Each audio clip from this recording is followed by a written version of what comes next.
지역에 뭐 특산물이 뭐가 맛있어요? 어느 식당이 좋아요? 이런 거 말고 이 지역은 어떤 역사를 갖고 있나요? 아니면 이 지역에는 어떤 사람들이 살고 있어요? 그 사람들은 왜 그런 장사를 해요? 모임은 재밌는 게 뭐가 있나요? 그런 것들을 안내해 주는 거예요. 그 얘기가 매력적으로 느끼면 근데 사람이 없어. 그럼 내가 할까? 그래가지고 같이 엮이게 되고 그런 식으로 해서 이제 창업도 생기고 이주도 하게 되고 내가 여기 살아왔으니까 오래 살았으니까 주인이다 이런 생각은 사실은 설득력이 좀 떨어질 수도 있어요. 그거는 이제 시간이 권력이다 이런 얘기잖아요. 해결을 위해서 뭔가 더 열심히 노력했는가는 좀 다른 문제거든요. 지금의 세대들이 변화하고 있는 과거와 다른 부분들은 그러니까 시간축이 권력이 아니라 관계축이 권력이 되는 부분들이 커지고 있단 말이에요. 안녕하세요. 은행나루 마을 방송국에서 준비한 로컬 기획 프로그램 마을의 로컬 시즌2가 돌아왔습니다. 자, 이번 시즌에서는 좀 더 실질적인 사례를 가지고 어떻게 하면 마을이 로컬의 중심이 되어서 좋은 영향력을 발휘할 수 있을지 그 부분에 대해서 좀 얘기를 나눠볼 텐데요. 도움을 주실 조희정 박사님 모셨습니다. 네, 박사님. 안녕하세요. 안녕하세요. 예.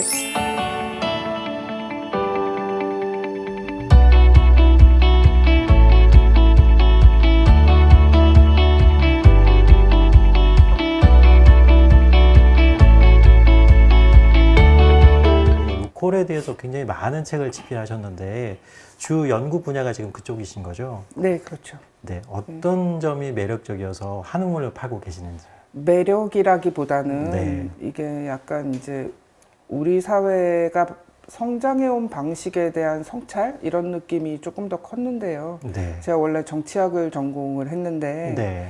정치학에서는 이제 제도적인 부분들을 많이 연구를 해요. 그렇죠. 그래서 선거, 뭐 유권자, 표심, 의회, 정당 이런 부분들인데 그런 부분들을 중심으로 해서 사회가 이어져 왔고 지방자치제도가 지금 30년이 됐는데 네.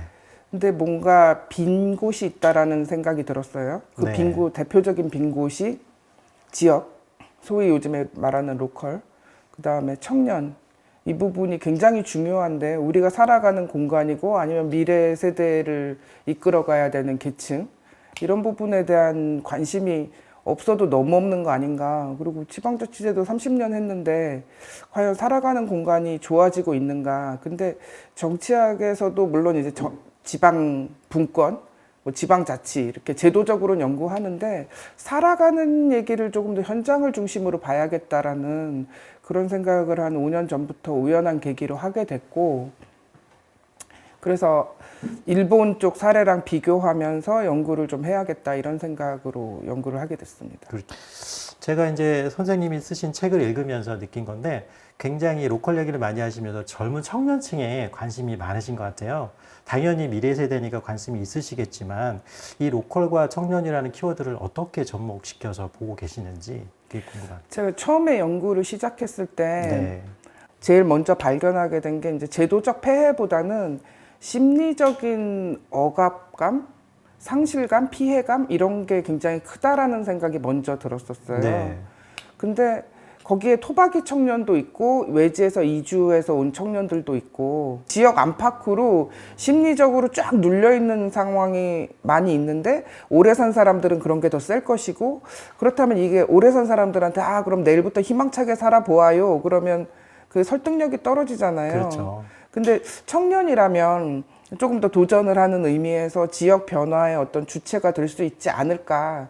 그러니까 되어야 한다 뭐 이런 거는 뭐 제가 그럴 입장은 아니고 그리고 무슨 요즘 선거처럼 뭐 이렇게 해가지고 뭐 청년이 미래다 이런 거 굉장히 어떻게 보면 좀 공허한 그렇죠. 거고 레토릭인데. 그나마 새로운 걸 시도를 할 수 있는 계층이기 때문에 그리고 어쨌건 간에 지금 뭐 파이어족 얘기도 많이 나오긴 하지만 이런 주체들이 좀 달라지고 있는 부분들 예전에는 뭐 주민과 관광객 정도만 있었다면 지금은 로컬에 오가는 계층들이 굉장히 다양해지고 그 계층이 조금 더 상대적으로 젊은 계층이 있지 않은가 이런 생각으로 주체랑 대상을 그런 식으로 좀 바라보게 됐어요. 맞아요.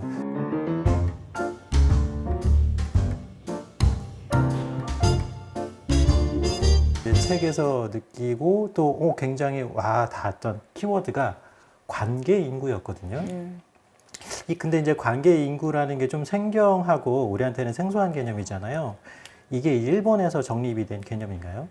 네, 그렇죠. 그러니까 관계 인구라는 게 사는 사람 중심, 그러니까 아까 말씀드렸던 거 주민하고 관광객 중심으로 딱 이분법으로 네. 해가지고 주민이 지역의 주인이고 그리고 관광객은 와서 소비하는 사람이고 그렇죠. 그다음에 두 번 올지 세 번 올지 기약 없는 그래서 그냥 특산물을 많이 팔면 되고 이런 그런데 그치지 않고 인구 개념을 조금 더 유연하게 확산해 보자. 그리고 뭐 디지털 노마드니 해가지고 돌아다니는 사람들도 있고 네. 워케이션이니 해가지고 뭐 바다로 출근한다 뭐 이런 사람들도 있고 근데 많진 않죠. 근데 그런 움직임이 생기긴 했잖아요. 근데 일본 총무성에서 이 개념을 적극적으로 받아들여서 정책으로 추진한 지 한 5년 됐는데 그 원래는 그 국가에서 정책으로 받아들여지기 전에 그 전에 훨씬 더 이제 사회에서 자유롭게 형성되는 부분들이 있는데 오리진을 쭉 파고 들어가면 일본 재해 지역에 자원봉사한 청년들이 거기는 이제 교통비도 비싸고 그러니까 도시 청년들이 지역에 갈 일이 없었던 거예요. 근데 큰 재해들이 많았잖아요. 네. 뭐 2011년 동일본 대지진도 그렇죠. 그렇고 그러니까 그런 걸 하면서 굉장히 많은 사람들이 가고 외국에서도 물론 많이 왔지만 그러면서 그 지역에서 이 사람들이 도와주러 갔는데 피해자를 도와주러 갔는데 피해 본 주민들을 그랬는데 복구도 하면서 이 사람들 지역에서도 사람들이 이렇게 건강하고 씩씩하게 살아갈 수 있다라는 거에 굉장히 큰 감화를 받았다고 그래요. 네. 그래가지고 너 요즘에 뭐 하니 그러면은 그 지역의 매력을 느껴서 이제 자주 가게 된 거예요. 그 도시 청년들이. 근데 요즘에 뭐 하니 그러면 그건 관광도 아니고 난 그 지역에 자원봉사하고 있어. 이것도 아니거든요. 그렇죠. 자원봉사가 끝났는데도 계속 가는 거예요. 그러니까 난 그 지역에 관계된 일을 하고 있어. 그래서 뭐 그 지역에 누가 도와달라 그러면 도와주고 관공서 가서 뭐 해주면은 자기가 나 이거 도와줘야 돼요 하면 좀 자발적으로 가는 거죠. 그런 흐름이 형성되는 거를 정부에서 받은 거죠. 그래서 관계인구라는 개념이 나타난 건데 오리진은 그러하지만 그러니까 우리나라 입장에서 보면 굉장히 표현이 어색하고 이상해요. 그렇죠. 관계하다? 이게 뭘까? 관련 있다? 관여하다? 참여하다? 참가하다? 그래서 저희가 생각하는 느낌은 응원 인구 정도?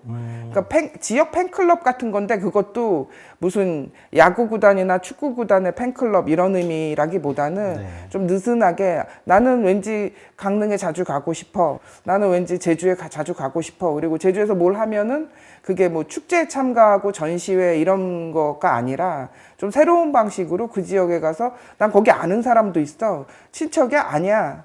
근데 뭐 그렇게 그냥 가 좋아서 그럼 왜 가? 뭐 이렇게 되는데 그냥 그런 얘기가 대화가 통하는 시대가 된 거죠 지금은. 일종의 정서적 응원과 연대가 그렇죠. 가능해지고 근데 이제 그 지역을 조금 더 깊게 이해하려고 하는 그러니까 막 네. 이렇게 출장 가면서 지역에 갔을 때 그냥 역에서 특산물만 딱 사가지고 오고 뭐 이런 거 말고 네.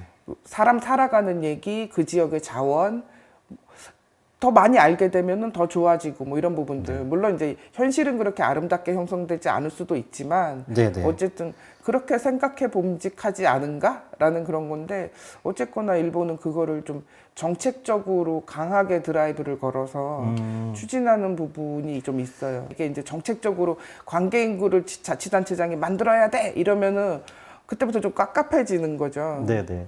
그리고 우리 지자체는 저 옆에 있는 군보다 관계 인구가 100명 더 많아야 되네. 그러면 실적을 내시오. 그러면은 뭐 올해 관계 인구를 모집했는데 1년 동안 했는데 실적이 떨어졌다. 그런 식으로 담당 공무원을 막 질책하고 이런 식의 부작용이 일어나면 안 되는 거죠. 이제 박사님 말씀 들어보니까 일단 여기서는 관계 인구에 대한 그 관심도 그다음에 자발성이 있어야 되고 주기적이어야 되고 네. 지속적이어야 되는데 이게 행정적으로 서포트를 해주되 행정이 주가 되면 안 된다 이런 그 인상을 받았고요. 일본 같은 경우는 이 관계 인구라는 개념이 정립을 해서 지방을 좀 살리려고 그 제 기억에는 책에도 나왔지만 무슨 보고서를 통해서 일본의 뭐 47개 도도부현 가운데 몇 개는 소멸한다. 이게 굉장히 큰 충격으로 다가왔잖아요. 그래서 정책적으로 지원하고 있는데 좀 그 부분에 좀 설명을 좀 부탁드릴게요. 그게 마스다 보고서인데요. 네. 우리나라에서는 지역 소멸, 지방 소멸 뭐 이런 책으로 나왔고 절판됐다 다시 복간한 것 같긴 한데 네네. 그게 2014년에 나온 보고서거든요. 네네. 근데 그 전에 이제 일본뿐만 아니라 유엔에서도 그렇고 고령화, 인구 소멸 뭐 이런 식으로 출산율 감소 뭐 이런 네, 식의 네. 얘기들이 많이 나오고 우리나라 같은 경우는 올해 감사원에서 보고서가 하나 나왔고 네. 행안부에서 고시를 했고 지역 소멸 지역을 고시를 했고 그래서 지금 구체적으로 고시했어요. 89곳을. 네. 그러면 이제 그 지역들은 난리가 난 거죠. 아 뜨거 뭐 이런 식으로 됐는데 뉴스에서 나온 거는 뭐 그런 거예요. 아까 말씀드린 상황처럼 인구를 늘리지 않으면 상복을 입고 근무할 각오를 해라 이런 식의 뉴스가 네. 한 곳만 나온 게 아니라 몇 곳이 제가 본 뉴스는 2건이었는데 재작년에 한 건 있었고 올해 한 건 있었고 그래가지고 그런 식으로 접근하는 게 과연 맞는가. 그래서 수도권의 인구가 2천만이니까 수도권을 좀 분산시키면 되지 않을까 그렇게 생각을 하지만 그런 마음도 이해는 하는데 수도권에서 누가 왜 가게 되느냐라는 질문이 바로 나오게 되는 거죠. 맞아요. 근데 그게 이제 일본에서 지역 부흥 협력대라고 그래가지고 그것도 오래된 제도인데 매월 200만 원씩 줘요. 그래서 간단 말이에요. 지역에 도시의 청년들 지역에 가라 그런 건데 우리나라에도 있었어요. 도시 청년 시골 파견제 이런 게 있었고 액수도 비슷했고 네. 그래가지고 남는 경우도 있고 안 남는 경우도 있고 근데 만약에 좋은 경험을 했고 아니면 의미 있는 경험을 했다 그러면 남을 확률이 있는 거죠. 근데 억지로 200만 원 줄 테니 오라 그러면 조금 나쁘게 사악하게 마음을 먹으면 나 이 지역 가서 200만 원 받고 3년 살다가 그게 3년이 맥시멈이거든요. 네, 네. 그럼 다른 지역 가서 또 뭐 나 청년이고 나이 해당되고 그러니까 가서 살고 이런 식으로 지원금 헌터가 생길 수도 있는 거죠. 근데 이제 물론 그건 최악의 상황이지만 네. 아무튼 제 정책의 취지나 아니면 그걸 왜 했는가에 대해서 여러 명이 그러니까 공무원이나 아니면 뭐 비영리 조직이나 중간 지원 조직이나 기업이나 시민들이 같이 골몰해서 하지 않으면 그러니까 아이 하나 기르는데 마을이 필요한 것처럼 네. 지역 하나 살리는데 그게 공무원이 행정만으로 살릴 수 있는 것도 아니고 그렇죠. 지원금으로 무럭무럭 자라지 않는다라는 거는 이미 폐해가 뭐 우리나라에 뭐 널리고 널렸고 그래서 그 여태까지 행정 패러다임을 바꾸는 약간 그런 부분들 그러니까 이 로컬의 문제가 굉장히 여러 개가 이렇게 엉킨 실처럼 복잡하게 엮여 있는 뭐 딱 하나만 해결해 준다고. 예를 들면 우리나라 군내에 정확한 수치인지 모르겠지만 산부인과가 없는 곳이 굉장히 많잖아요. 그런 상황에서 아이를 출산하기를 기대하는 것 자체가 연못고라고 생각을 하는데 어떤 것들은 국가적 아젠다로 해결해야 될 부분이 있고 저출산 문제를 지방자치단체에서 할 수는 없으니까 자치단체에서 할 수 있는 게 있고 없는 게 있을 것 같은데요. 우리와 비슷한 지금 우리가 겪고 있는 사례를 그쪽도 겪었을 텐데 어떻게 지금 이거를 실타래를 풀어가고 있나요? 근데 약간 경로가 좀 다른 부분들이 있어요. 그러니까 네. 행정 구조에서 우리나라랑 많이 유사한 부분도 있지만 네. 전 자연재해 이런 부분들이 굉장히 큰 것 같은데 자치체, 지방자치체나 아니면은 비영리 조직이 법인화되는 게 왜냐하면 그때 그 현장에서 빨리 도와줄 수 있는 거는 국가보다는 비영리 조직들이 그렇죠. 빨리 들어가 현장에 네. 빨리 들어가니까 그리고 이웃들이고 그래가지고 굉장히 작은 비영리 법인들이 굉장히 많은데 보면은 큰 단체는 아니에요. 근데 굉장히 실용적으로 내실 있게 움직이는 부분들이 있는데 이 책들의 사례를 보면은 풀뿌리 조직이라고 하는데 그것도 굉장히 진부하고 옛날 표현이기는 하지만 그런 어떤 비영리 법인 그러니까 우리나라에서는 시민단체라는 표현이 더 이렇게 세게 왔는데 거기는 비영리 법인이라든지 주식회사 이런 얘기 굉장히 많이 하거든요.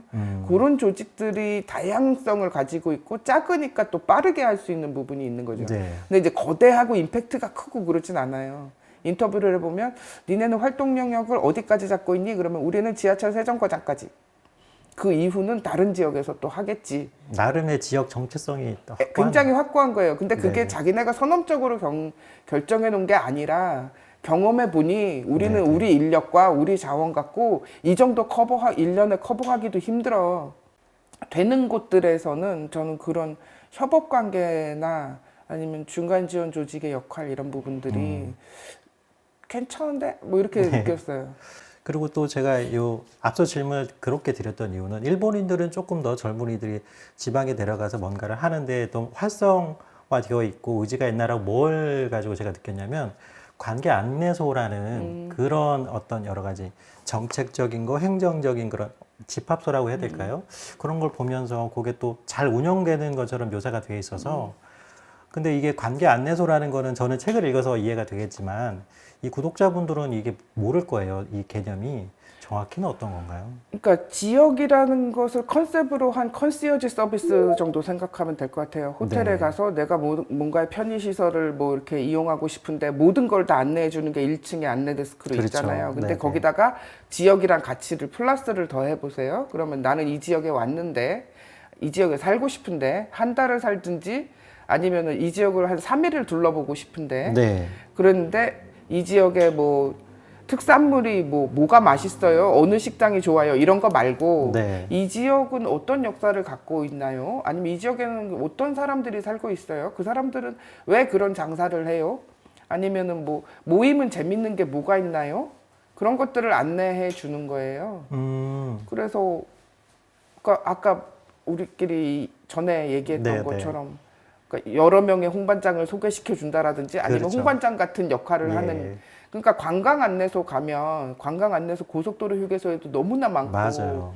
뭐 여러 가지가 있는데 이 책에 나와 있는 관계 안내소는 7주간의 코스로 해서 3주 정도는 이제 강좌를 해요. 우리 지역은 이런 지역이고 뭐 인구가 소멸되고 있고 그러나 어떤 자원이 있고 뭐 경치가 좋고 근데 대개 모든 곳은 비수도권이면은 다 경치는 좋고 공기는 맑아요. 그렇죠. 미세먼지도 적고 상대적으로. 그런데 그런 것뿐만 아니라 지역에 대한 강좌를 한 3주 정도 하고 그것도 주말에 한 3시간 네. 도시에서 지역 외에서 하고 그 다음에 지역에 그럼 그 지역이 궁금해질 거 아니에요. 그러면 갑시다 그래가지고 가는 거예요. 그래가지고 우리가 소개했던 이 지역은 이렇게 생겼고 여기에 이런 사람이 살고 있고 이런 것들을 현실 인턴십 비슷하게 아니면 현장 사례 탐방 같은 것들을 하는 거예요. 근데 그러면은 사람들이 낮에 잘 보고 잘 봤습니다 하고 얌전히 가고 얌전히가 아니라 그냥 가고 그게 아니라 그럼 하다 보면은 밤에 또 나이가 맞고 그러면은 술도 먹고 뭐 이러다 보면은 그렇죠. 자기 이제 살아온 내가 여기 왜 왔냐면 말이야 뭐 내가 여기 왜 살고 있냐면 말이야 그러면 그 얘기가 매력적으로 느끼면 근데 사람이 없어 그럼 내가 할까 그래가지고 같이 엮이게 되고 그런 식으로 해서 이제 창업도 생기고 이주도 하게 되고 아니면은 그 지역에 대해서 알았으니까 내가 도시에 가갖고 내가 이제 갑자기 이주하는 거는 굉장히 장벽이 높잖아요. 그렇죠. 그러니까 지역에 가갖고 이거를 홍보하는 블로그라도 내가 만들어 볼까? 뭐 그거는 내가 시간 좀 적당히 낼 수 있는 거니까 그런 식으로 그 관계 인구가 관계 안내소를 통해서 확산될 수 있는 건 맞는데 그 관계의 방식이 굉장히 여러 가지란 말이에요. 네. 사람의 처지에 따라서 당장 내일 이사 갈 수 있는 사람은 아무도 없어요. 그렇죠. 그리고 지역의 월세가 얼마인지도 모르고 근데 운이 좋으면 공짜로 할 수도 있고 근데 일본에서는 도시에 거점이 있고 지역에 가는 경우 이제 지역에서 활동하는 경우를 더블 로컬이라고 그래요. 두 도시 거주. 네. 근데 우리나라에서 이제 그 5도 2촌 5일은 도시에서 네. 그 촌이란 말이 참 아니 그게 좋은 말인데 참 그게 약간 정서적으로 좀 그러니까 도시보다 못한 곳이라는 그게 깔려 있는 것 같아요. 그러니까 그 일제시대 행정용어 그런 부분들이 네. 그러니까 그냥 우리말로 하면 마을 그렇죠. 그러니까 5도 2마을 이러면 되는데 네. 굳이 5도 2촌 이렇게 표현하는 것도 좀 유감이란 네. 느낌이 드는데 아무튼 그런 식으로 관계의 강도가 얕은 강도나 아니면 좀 느슨한 강도에서 결과적으로는 이제 이주하면은 뭐 성공했다라고 하지만 이주 안 해도 괜찮은 뭐 이런 식인 건데 어쨌든 그 매개체가 관계 안내소인데 우리나라에서도 제가 인터뷰를 하고 돌아다니면서 이제 사례를 보러 다니면서 당신들은 관계 안내소를 하고 있는 것 같아. 그랬더니 이제 그 개념 자체가 없는 개념이니까 네. 그래요. 그래서 들어보더니 그럴 수 있구나. 그런 역할을 하시는 분들이 있어요. 용어는 정립이 안 됐지만 실제 하는 역할이나 이런 예. 것들은 저도 제가 예전에 강경에 놀러 갔었는데 아니 왜 이런 내륙 지방에 젓갈을 이렇게 만들어 팔지? 근데 어느 그 상윤 회장님 그 임원 중에 어떤 분이 이 역사를 쭉 설명을 해주니까 내가 단지 강경은 젓갈을 파는 곳이라는 정보를 넘어서서 그 지역의 스토리를 알게 되고 정서적인 이입이 더 되게 만드는 것 같아요.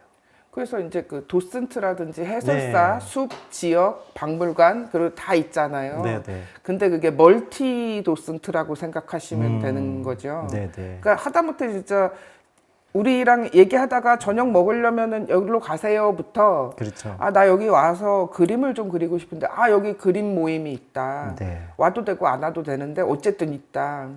그리고 뭐 목공을 좀 하고 싶다 그러면 뭐 누구를 소개해주고 이런 식의 굉장히 멀티스러운 거강꾼도 아니고 부동산도 아니고 그런 소개자. 그러니까 왜 책에서 우리나라에서는 관계 인구가 불가능하다 약간 부정적인 뉘앙스로 시선이 그게 궁금하거든요. 아, 그거는 단언한 게 아니라 예. 현재 상황에선 어렵다라는 거예요. 변화가 없다면 예. 여태까지 해왔던 틀대로 만약에 억지로 한다 그러면 네. 불가능하다라는 얘기를 이게 약간 도발적으로 네, 네. 찔러본 건데. 네. 각성해라. 예. 이제. 근데 그래도 각성 안 되는 거 저도 알아요. 현실적으로. 불구하고 네. 그러니까 안 될 수도 있다라는 생각. 그러니까 무조건 해야만 한다는 생각이 가장 위험한 것 같다라는 생각이 드는데. 맞아요. 세상에 주민이 제일 중요하긴 하죠. 근데 내가 여기 살아왔으니까 네. 오래 살았으니까 주인이다 이런 생각은 사실은 설득력이 좀 떨어질 수도 있어요. 그거는 이제 시간이 권력이다 이런 얘기잖아요. 기득권으로 다가오기도 해요. 그렇죠. 그러면 아무 말도 못 해요. 네, 네. 그럼 당연히 그분이 제일 지역 사정을 잘 알고 있죠. 네, 그렇지만 네. 해결을 위해서 뭔가 더 열심히 노력했는가는 좀 다른 문제거든요. 맞아요. 그리고 지금의 상황에서 지금의 세대들이 변화하고 있는 과거와 다른 부분들은 그러니까 시간축이 권력이 아니라 관계축이 권력이 되는 부분들이 커지고 있단 말이에요. 네. 그래서 친하면 호혜적으로 도와줄 수 있는 부분들, 특별히 그 친구들이 이타적이어서가 아니라 그런 문화가 형성되는 부분들이 있는 거잖아요. 네. 그래서 그런 식으로 생각하지 않으면 관계인구 아니라 관계인구 할아버지가 와도 망하는 거죠. 네. 그래서 그걸 꼭 쓰고 싶었어요. 그러니까 지자체장이 억지로 자, 이 책은 정말 좋으니까 네. 관계인구를 만드는 거를 뭐 밑에 직원들한테 지시해 하는 순간 이제 헬게이트가 열리는 거죠. 그렇죠. 근데 아, 우리가 관계인구를 어떻게 만들 수 있지 않을까? 그러면은 주민 누구랑 이렇게 해가지고 위원회 거버넌스 형식적인 이런 거 말고 좀 모여갖고 현장에 가서 그럼 우리 관계인구가 이런 개념이 있는데 이걸 어떻게 만들까? 그 지역마다 다 달라요. 그렇겠죠. 지역에 어느 지역에는 진짜 노동력이 필요한 경우도 있고 네. 어느 지역에는 진짜 돈이 필요한 경우도 있고 네, 네. 그런 것들을 이제 좀 열린 마음으로 얘기하지 않는 한 관계인구 아니라 뭐를 가져가도 좋은 제도는 세상에 이미 다 있었죠. 근데 그 운영 방식에서 굉장히 다양성이 있는 거잖아요. 맞아요. 그러니까 조심할 건 좀 많이 조심해야 돼. 우리나라에서 이제 지난 9월 28일인가에 그 법이 통과가 됐고 2023년 1월 1일에 이 법이 시행될 예정이에요. 법의 명칭은 고향사랑 기부금입니다. 물품으로 담례하는 게 아니라 정책으로 담례를 하는 거예요. 당신들이 준 기부금 갖고 우리가 기금을 만들어서 차곡차곡 모아서 우리는 무료 공공육아를 한다. 그러면 젊은 부부들이 아, 그럼 저희 가서 애들 키워볼까? 그다음에 뭐 시니어 케어도 하고 이런 식으로 선순환 피드백이 계속 일어나니까 사람들이 계속 오게 되고 결과적으로는 성공하게 돼요.